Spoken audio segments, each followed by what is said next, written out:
So here we are looking at the all-new Nissan Sentra. What do you think of the way it looks? Looks fabulous. It's sporty, fun, modern looking. And all new.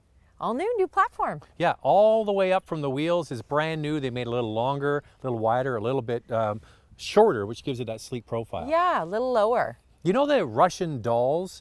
You have a Russian doll, yeah. Then you take one out and then there's a smaller Russian doll inside. Yes. And you take one of those out and there's another one inside. Yeah. So Nissan is doing the Russian doll thing with their cars. So if you look at the Maxima, the Ultima, and the Sentra from a distance, they all look pretty much the same. Yeah, in line with each other. But that's good because I think they're nice looking cars and they have similar design cues. You've got the floating roof. You see the way the roof is black and the rest of the car is white. It's meant to look like it's floating. Yeah, I like that. You know, it's a nice contrast, a really great detail. And also the V grille is common through the entire Nissan family. And if you get the top SR trim, you get LED headlamps and tail lamps. But if you get the SR Premium, which is the one we have here, you get the narrow headlamps, which makes it look even sportier. Now, in contrast, over at Corolla, they have LED headlamps standard on every single trim. Yeah. I don't think that's really a deal breaker for me. No, I don't think so either. I think you just got to be happy to look at the car, and I think this is a handsome looking car. Okay, so let's get in. We'll go for a drive. We're going to talk about, you know, how valid this car is in 2020, right? Yeah. This video is brought to you by Car Cost Canada. Get the dealer's cost, list of rebates, plus discounted interest rates. Use the promo code MOTORMOUTH to become an expert member and get extra searches. The link is in the description below. So you and I are not millennials, we're Gen Xers. Are we not? We're not millennials, no, we're Gen Xers. No, we are not. And and I remember back in the day when you were shopping for a small car, there was Corolla, there was Civic, and Sentra was in the mix. Do you remember how popular the car was? You don't? I don't. I couldn't even pick it out in my time. So here's the thing. I looked at the press releases from both Nissan Canada and Nissan USA, and both of them claimed that the best-selling nameplate of all time in the US and in Canada is Sentra. Wow. So that shows you, back in the day, when it was released in the 80s and into the 90s, it was a big seller. And I can remember clearly, because I was into cars, when you shop for a compact car, it was Civic, Corolla, and Sentra was right in there, right in the mix. See, I don't know. I'd have to disagree with that. I know it's true, but for me, it was the Civic.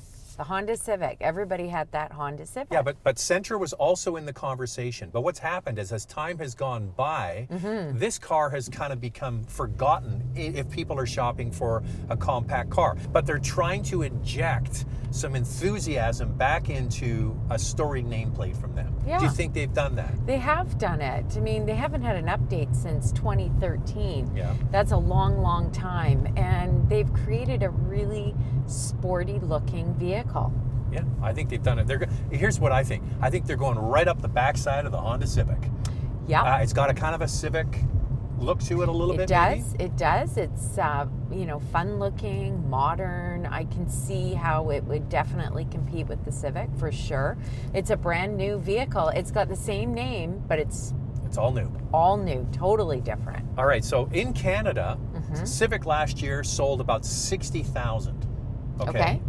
They sold about 8,000 Sentras. So you can see how far this vehicle has fallen. But not surprising because there wasn't an update since 2013. Yeah, and the thing is that the updates in the past were not particularly good. I think this one changes everything for them.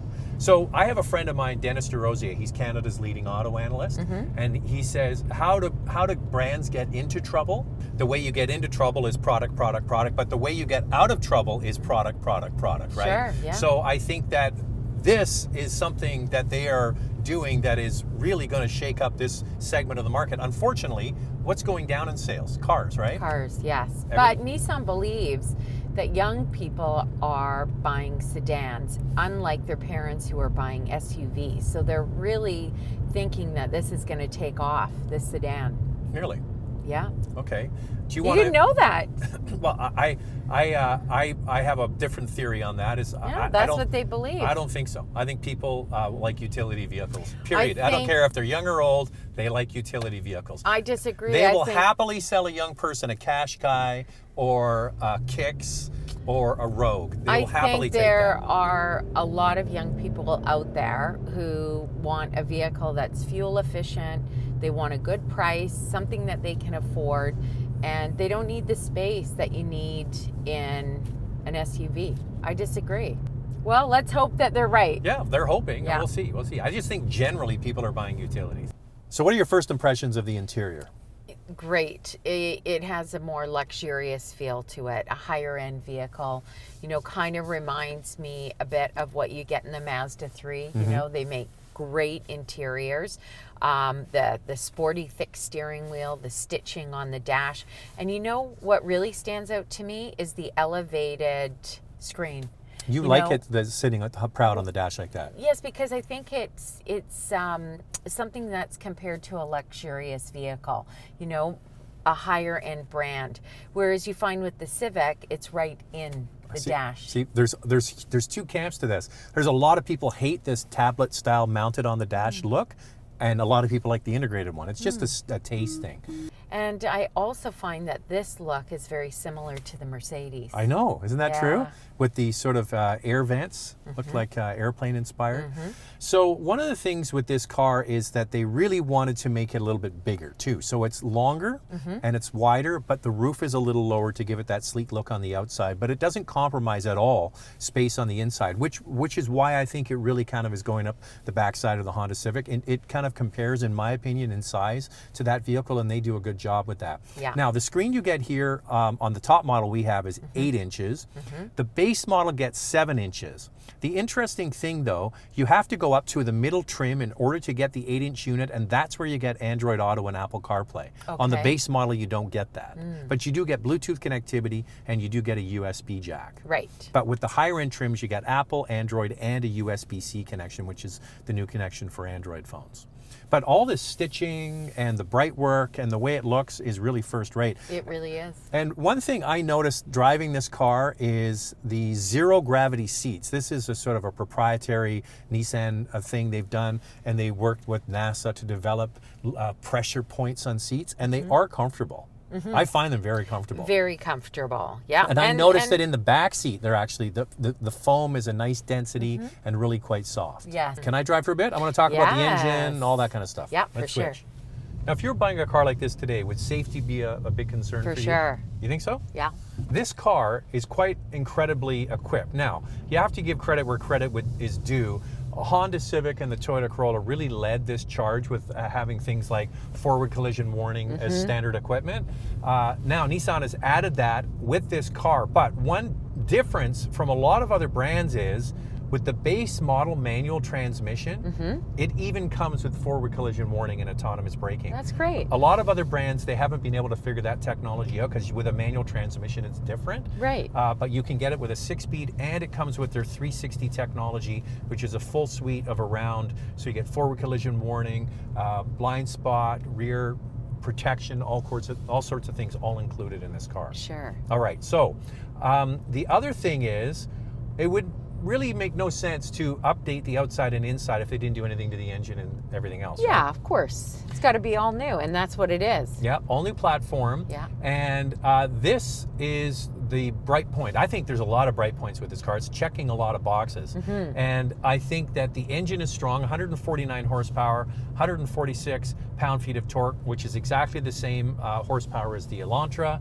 And it comes with a new and improved continuously variable transmission that mimics a regular automatic. Okay. And a lot of brands do this. It kind of makes it feel like it's shifting gears, but it's just virtual. Yes. But the biggest update to this car, other than the engine and the transmission, is independent rear suspension is now being added as standard equipment. And that makes a big difference. And you know, a lot of brands that you would think that would have good handling, like say Volkswagen with the Jetta, Yeah. and Mazda with the Mazda 3, Yes. they've gone away from independent rear suspension. Right. And Sentra, they've added it in. So Interesting. it's always a bit of a balance when you're shopping for a car like this. Is like, maybe I don't want a CVT. Well, pretty much all of the competitors have a CVT. Yeah. I want independent rear suspension. Well, there's only a few have that. I want this amount of power. So everything is a bit of a compromise, but I think with this car, they've checked a lot of boxes. You want to go through it? Sure. Okay, styling, check or X? Styling, exterior styling, yeah. Check. Check. Inside, comfort and features, check. Yes. For me, power, check. Handling, check. Safety features, check. It's checking a lot of boxes. Now we got to get into the price. Yes. So this car is pretty much priced the same as its direct competitor's starting price. It starts at under $19,000 with a manual transmission, and it goes up to just under $26,000, which is cheaper than Corolla and cheaper than Civic if you look at their top trims.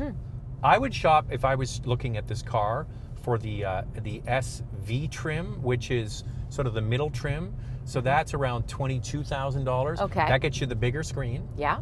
It gets you, of course, the heated seats. It gets you the 360, which comes standard with all of them. But the Android and the Apple is probably something a lot of people would want. Yes. And I think that's probably where a lot of people will transact. Yeah. And that's not crazy money. No, is it's it? good. $22,000 is a great price. Yeah.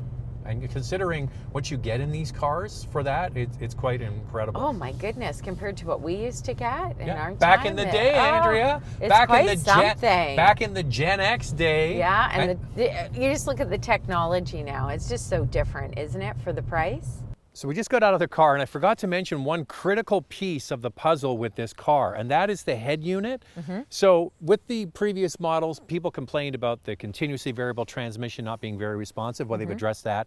And the radios in Nissan products have been really kind of yesteryear looking. Yeah. And now they've updated them with much better graphics, much faster processing speed. Yes. So well done. Yeah. So we talked about it when we were driving. Do you think this checks a lot of boxes? Oh, for sure it does. The Sentra looks great. It's new, it's modern, and I really think that Nissan has listened to what consumers want. They've done a really nice job with this product. And it drives way better. It's smooth.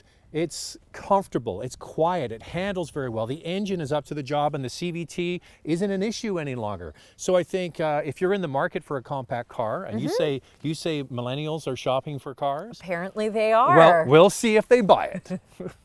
Car Cost Canada provides the dealer's cost, a list of rebates, plus discounted interest rates. Use the promo code MOTORMOUTH to become an expert member and get access to exclusive and powerful savings. The link is in the description below.